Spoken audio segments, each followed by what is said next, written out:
That brings us to number 10 on our agenda, the approval of the minutes of the January 8th, 2024 board meeting. Do I have a motion? Mr. Hogan. I'd like to make the motion to approve the minutes of the January 8th, 2024 board meeting. Do I have a second? Mr. Scully. Any discussion? Seeing none, I will call for the vote. All in favor? That motion carries 7-0. That brings us to public participation, number 11. While Ms. Taylor gets that situated, I'll read a statement. The board welcomes and encourages public participation. We respectfully ask that you adhere to the procedures provided in Board Policy BEDH, public participation at meetings. Your comment should be limited to 3 minutes and must remain on either the topic noted on your sign-in form or a listed agenda item. Questions asked during public participation will be handled in accordance with Board Policy BEDH. Ms. Taylor. Thank you, Madam Chair. Tess Pratt is here to speak about book banning.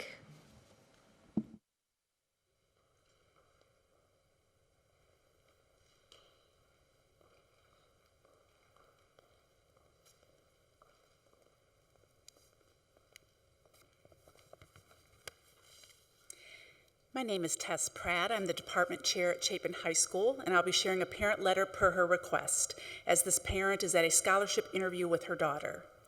I am Sheena Wilson, a parent and taxpaying resident of the district. I would like to express my support for public education in the state of South Carolina and my concerns with the recent decision of this board to override the recommendation of the District Book Review Committee and to ban the series of books written by Sarah J. Maas. My concerns have little to do with the specific language that was featured in the books under review. While it might not be language nor literature that I would personally choose to read for myself or my children, when placed in the context with other literature which is readily present in our school libraries, classrooms, and many of our homes, this language nor the topics stand out. A quick review of literature ranging from the Bible to Shakespeare features topics such as genocide, infanticide, incest, sexual assault, polygamy, prostitution, torture, sexual assault, teenage suicide, slavery, racism, and homophobia. And yet, these books are not only present but are encouraged reading to youth as young as 6. Just as I can put these topics in context when reading these works of literature with or without my children, so should the language and topics discussed in the book challenge be treated. Otherwise, the decision of the school board begins to look extremely hypocritical, particularly considering that we're talking about a question of educational and intellectual censorship, impacting all of the families in our district regardless of their level of offense at the literature under consideration. What if someone else finds the topics I previously listed to be equally offensive? Does the district now have a responsibility to preemptively ban books featuring these topics in a future meeting? Recently, the board not only censored a book that had undergone the review process and was reinstated, but additional books in the same series which were never challenged. This would seem to indicate that the board can ban books in our district without going through the formal review process. I'm additionally concerned because the book and the series which was challenged is clearly part of a nationally coordinated strategy to undermine the intellectual integrity and independence of our public schools. These books are easily found on lists distributed by groups such as Moms for Liberty and are used to attack public education so as to facilitate the diversion of funds from public education and into private school vouchers and charter schools.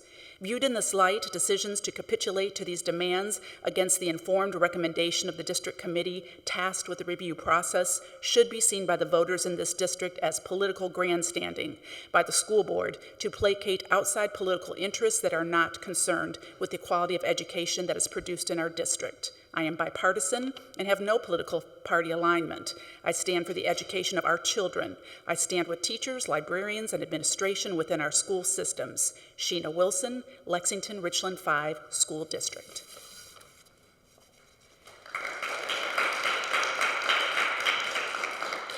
Connor Bryant is here to speak about book banning.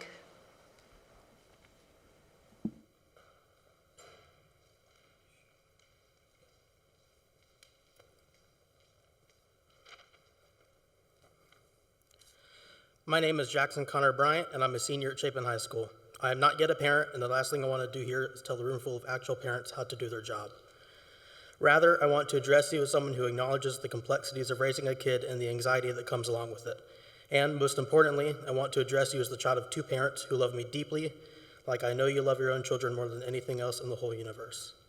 With that being said, I implore you to hear what I have to say and to be open to an opinion that may differ from your own.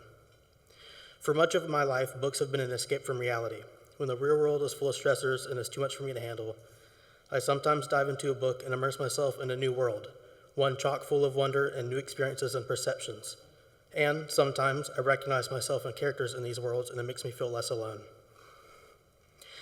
As a gay person going to school in the heart of a small rural town in South Carolina, it is very easy to forget that there are others like me and that I am not all on my own.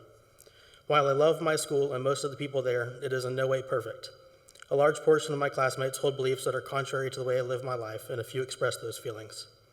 I've been looked at with disgust and called a faggot for sporting a pride flag during Pride Month in the end of my sophomore year.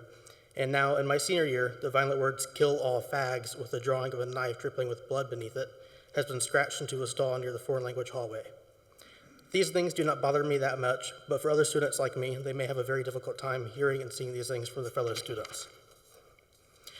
The books in the library with characters that reflect these students and who also go through similar struggles can be, quite literally, life-saving. Kids who are struggling with suicidal thoughts and depression can read about characters that are like them overcoming these struggles and find the strength to move forward and heal.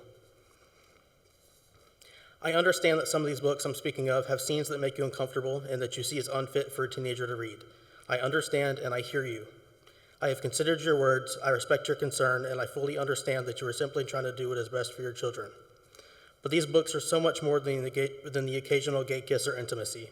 They are a world that these teenagers can see themselves in and find comfort and hope in. They are books that give them representation and appreciation in a world that is greatly lacking it. I know that some of you, who have never faced hateful words and cause for your death just because of who you are, cannot appreciate the beauty of representation, no matter how small, even through a character in a book. I also know that most of you feel the unconditional love for your children that I spoke of earlier and would give the world for your kids. So let me ask you this. Would you deny someone else's child a book that could save their life just because it has a character or a scene or two or a message that you do not understand or appreciate? Would you take a book that could bring someone's child back from the brink and save their family a world of grief? I have faith that your answer is no, and if it is, ask yourself if enforcing your beliefs and opinions about certain topics is truly more important than the life of a child. Thank you.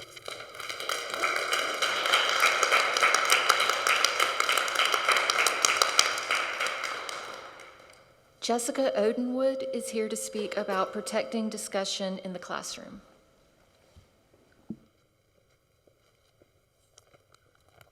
I'm Jessica Odenwood, and I'm a senior at Chapin High School. The world has never functioned where everyone believed in the same views. Eventually, someone disagrees. This is the way of the world. Our society is built on discussion and compromise. Congress leads discussions daily. Discussion in the classroom is dire for our society to function. Text prompt discussion. Last year, my AP language teacher was nearly fired for having the class read Between the World and Me by Ta-Nehisi Coates. At no point did my teacher express her opinion on this book. She merely encouraged discussion.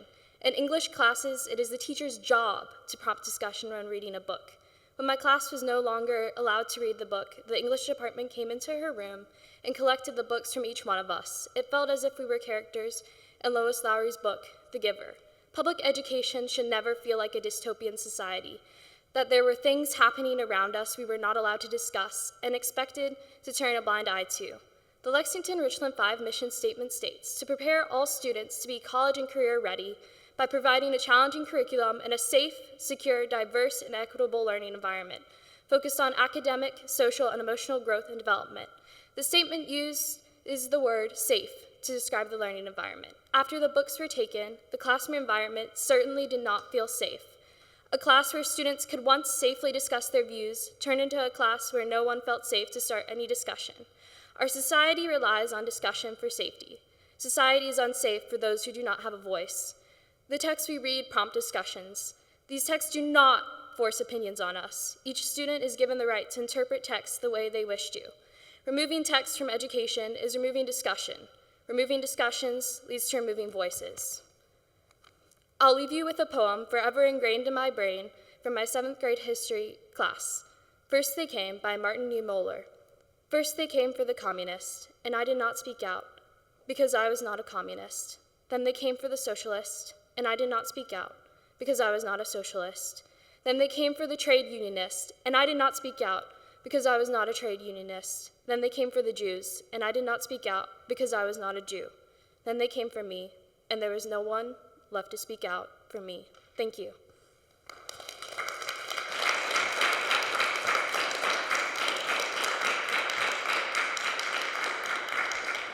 Lil Mood is here to speak about removing books from school libraries.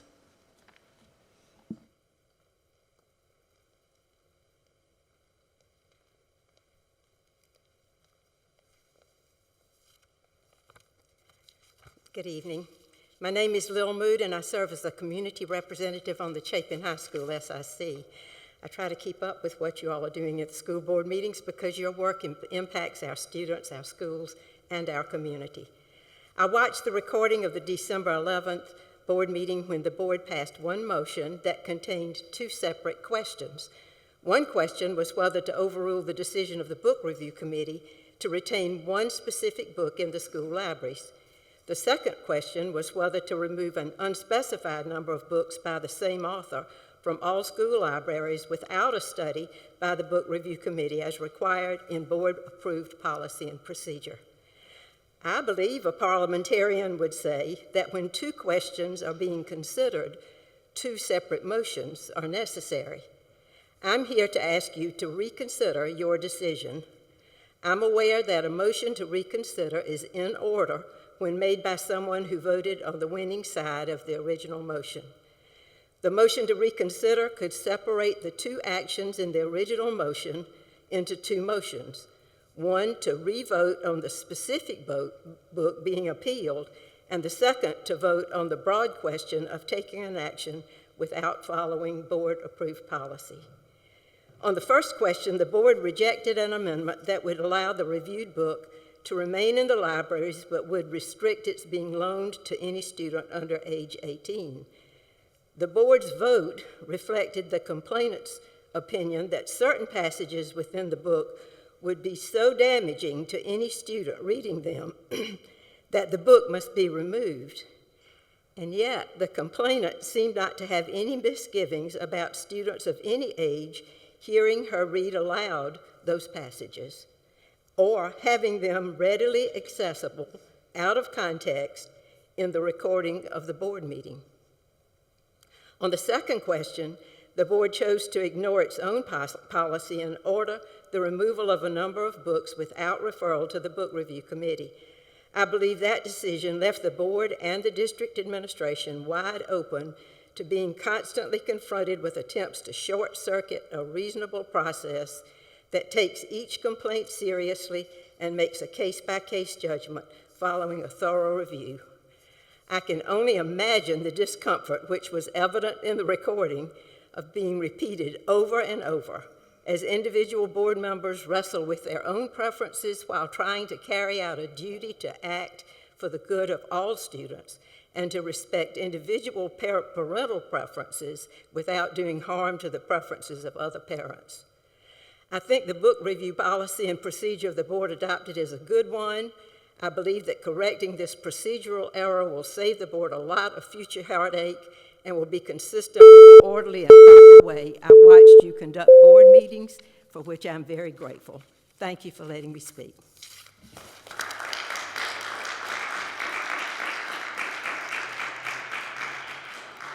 Lee Bryant is here to speak about book banning and parenting.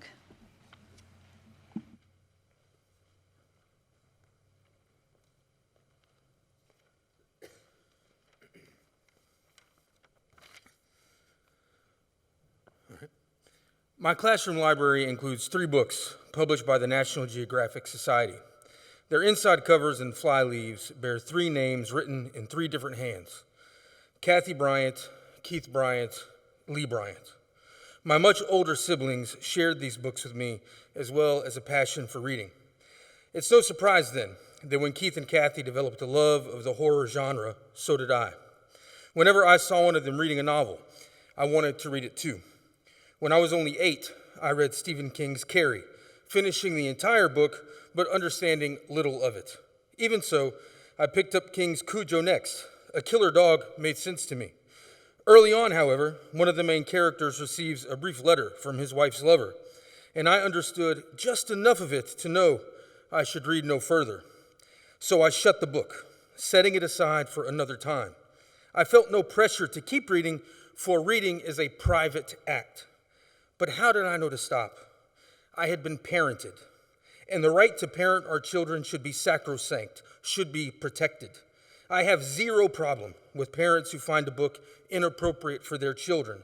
My problem is with parents who decide that that book is also inappropriate for my child, indeed for all children. Such presumptuousness is insulting. Empowering it is dangerous. I spoke previously about the people who parented me, about my father's alcoholism, about our volatile household, about my parents' divorce, about relocating from Colorado to South Carolina, and about my sister's death. Pressed for time, I focused on the brutality and trauma rather than the beauty. My father's infectious sense of humor was beautiful. It bespoke a deep love of life, of people, and he loved his family. His final job in this world was as a long-haul truck driver, and he often selected routes that ran close to us. One Thanksgiving, when he was nearby, my mom and stepfather invited him to dine with us. After the meal, when only Mom and Dad and I were in the dining room, he looked at her and said with voice quavering, "I am sorry for everything." Mom replied, "We forgive you." She spoke for herself and for her 3 children, including her dead daughter. "We forgive you." That moment is more powerful to me than all the traumas we endured. So yes, my family modeled anger and violence, but more significantly, they modeled how love trumps bitterness, how forgiveness heals. What are we modeling for our children today by seeking to ban books we find personally offensive? That's a weighty question, and our children are watching. Do we want them to learn from us how to grapple with hard questions or how to remove them? Do we want them to learn from us how to strive to understand and not necessarily accept challenging ideas and words, or how to silence them? Thank you.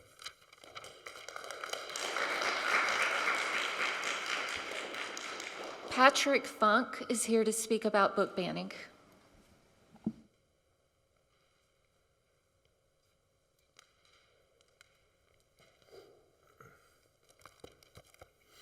Hello, my name is Patrick Funk, former CHS English teacher and father of 2 children in D5 schools.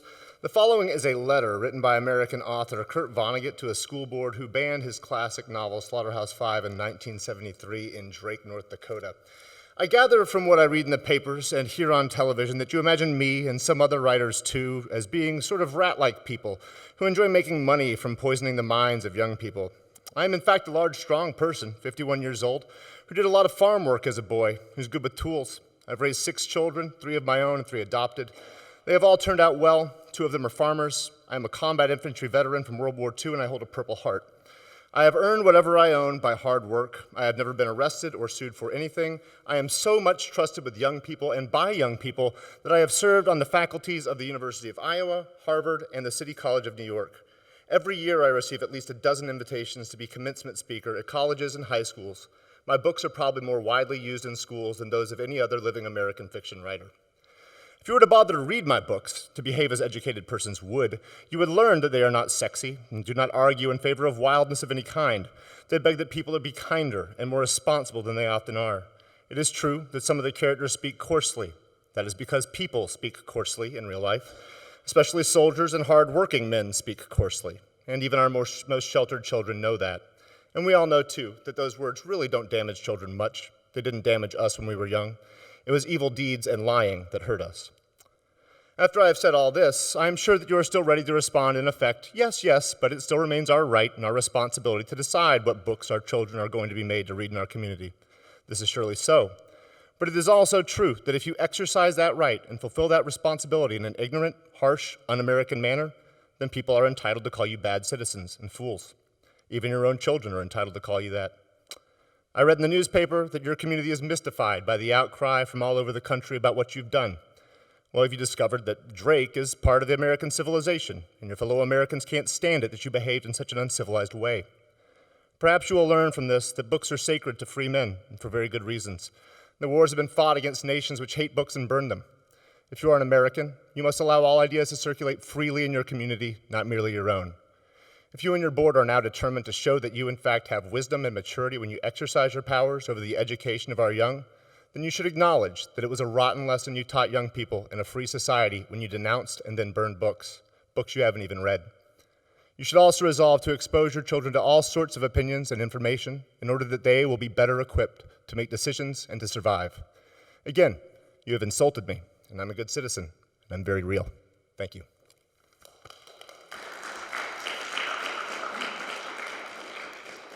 Peter Lawson is here to speak about school board appreciation.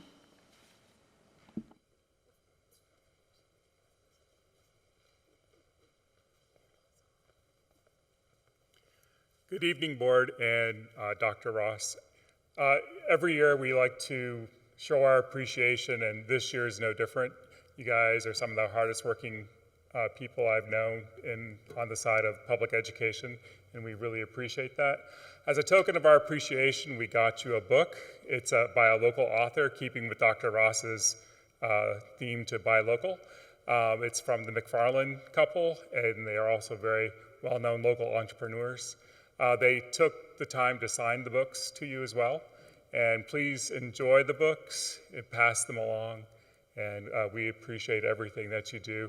And these are from the Lexington Richland 5 Education Association, and these are our officers.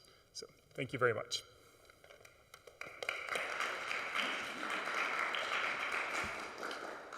Mary Wood is here to speak about book banning.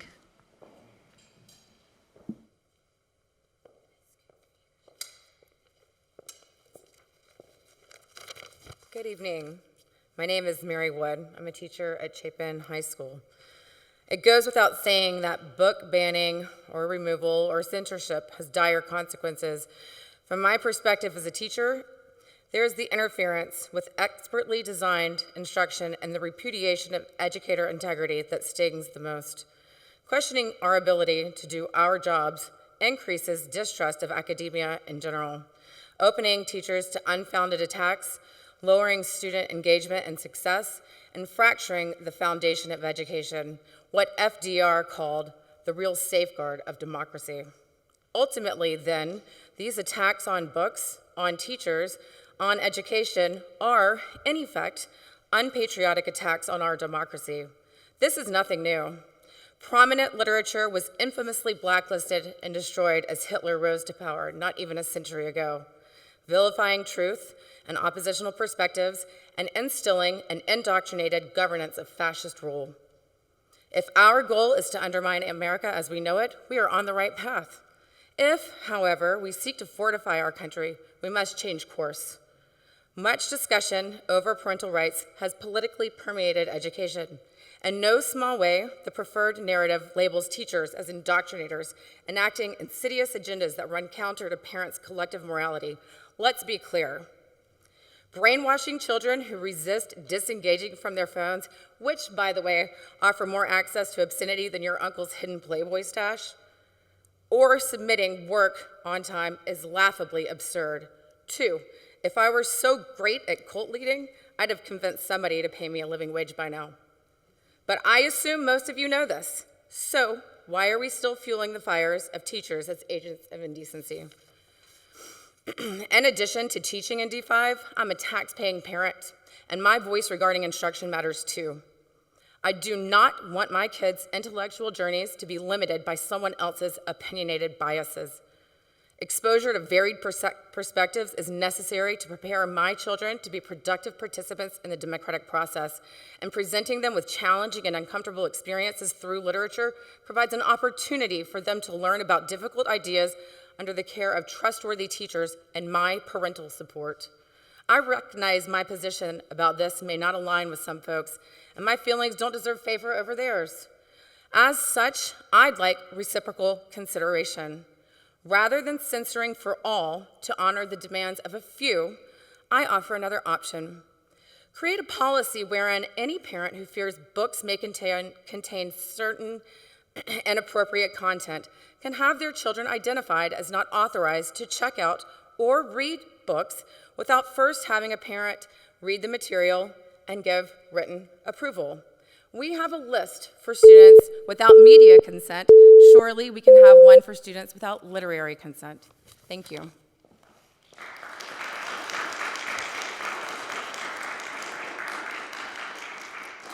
Kate Stover is here to speak about books.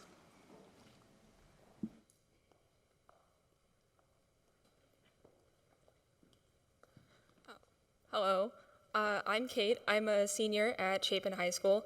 I didn't come here originally with the intention of speaking tonight, but I think there are a lot of people here who present a lot of support for this topic, and so I thought I could say a few words. I've been here in the district for about 3.5 years now, and I can say without a doubt I have had access to one of the best educations that I could receive in South Carolina. I've had access to resources, materials, and educators who have made my high school experience truly remarkable. And one thing that really concerns me about what's happening in the school board right now is that students in coming generations will not have access to the materials and to the resources that I have had. I think that banning books is a way to limit students' opportunities to have access to diverse materials that could benefit their educations. And villainizing teachers who use materials that certain people disagree with is a great way to lose great educators who have made me a better person and a more intelligent and more capable person as I go off to college and into the workforce later on in my life. So, thank you.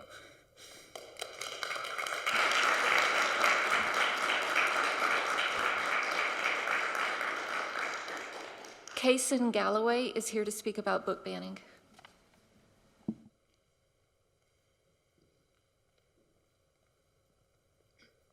Good evening. I am a student at Chapin High School in my senior year, and I have attended schools in the Chapin cluster since kindergarten. This is the first District 5 board meeting I have attended, though I did watch the public participation portion of the meeting that took place on January 8th. I was inspired to come and speak today by my English teachers. In my high school years, I have come to know most of the teachers in the department and found that they are a brilliant and kind group of people who truly do act in the interest of every student. I hold the utmost respect for them, and they have taught me so much in academics, extracurriculars, and lifelong ethics. I am incapable of fully understanding the stress and responsibility felt by teachers, parents, and the members of this board. I have no years of experience being an educator. I have no college degree. I am not a parent. I am barely even an adult. I am just a high school student. I am here to make a point about the dangerous consequences of book banning in public education, but I first want to share some of my background so that you may get an idea of why this is so important to me. I'm fortunate to have both my parents present and involved in my everyday life. They support me, care for me, and I live a comfortable life. I love both of my parents dearly, but tonight I would like to focus on my father and the concomitantly detrimental effect he has had on my life. He is a conservative, a Republican, and a Christian. For as long as I can remember, he has instilled his political and religious values in me. As a child who unquestioningly admired her father, I took him at his word, and his one-sided bigoted beliefs became ingrained in my identity. When the topic of the 2016 presidential election arose at the 4th grade lunch table, I would recite the arguments my father made in favor of Trump. I ignorantly endorsed a man who would have me suffer and even die in the name of political agendas. At 10 years old, I had no one exposing me to diverse political perspectives. One might argue that a fourth grade classroom is not the place for political discussions, and if one is to arise, the teacher should extricate themselves from the situation and dismiss the topic entirely. If the classroom is not the place for such discussions, then where? The home? My parents failed me in that area of education, and I can assure you that mine were not the only ones. If fourth grade students are old enough to hold conversations about politics and current events themselves, then they are old enough to hear debates that represent both sides and incorporate a variety of viewpoints. I have since needed to reconsider where I stand. When the Democrats who had previously been demonized, held in unjustifiable condemnation, and immediately dismissed actually aligned with my own morals and reasoning more than Republicans, I found myself at a crossroads. I could either continue in my father's doctrine that required me to follow blindly and ignore irrefutable truths and the principles of democracy, or to pursue my own knowledge and form my own opinions. This I could not do without the support of my teachers. They have encouraged me to conduct my own research about the politicians from both parties who have the power to dictate my life. They did this without interjecting their own opinions or political affiliations. They have emboldened me to form my own opinions and supported me unconditionally. The English department has changed my life for the better. They are, in my humble opinion, the most qualified people in this room to determine which books are useful and appropriate for classrooms. They are experts in how to best use these books, these tools, to provide students with a diverse education with which to become well-informed, free-thinking citizens. Thank you.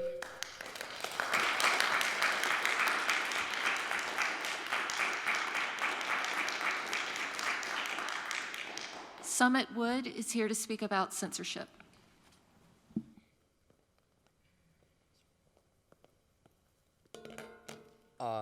board members, my name is Summit Wood. My mother, Mary Wood, as you know, was censored last year for teaching a book containing the beautiful literature of Ta-Nehisi Coates.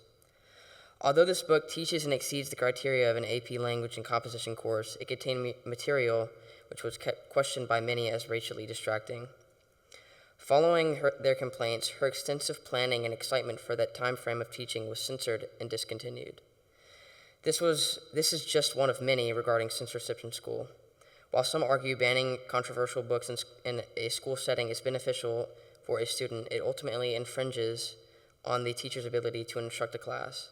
Moreover, limiting the exposure of diverse viewpoints negatively affects a student's ability to think in a complex and unique ways. The educational classroom should contain a safe area where diverse viewpoints are visited, where critical thinking is employed, and where open dialogue occurs. This shielding of students' education hinders one's ability to navigate their future in the real world. Therefore, the embracement of complex literature fosters resilience and lengthens the understanding of society. As President Benjamin Franklin remarked, if all printers were determined not to print anything till they were sure it would not offend nobody, there would be very little printed. Thank you and have a good night.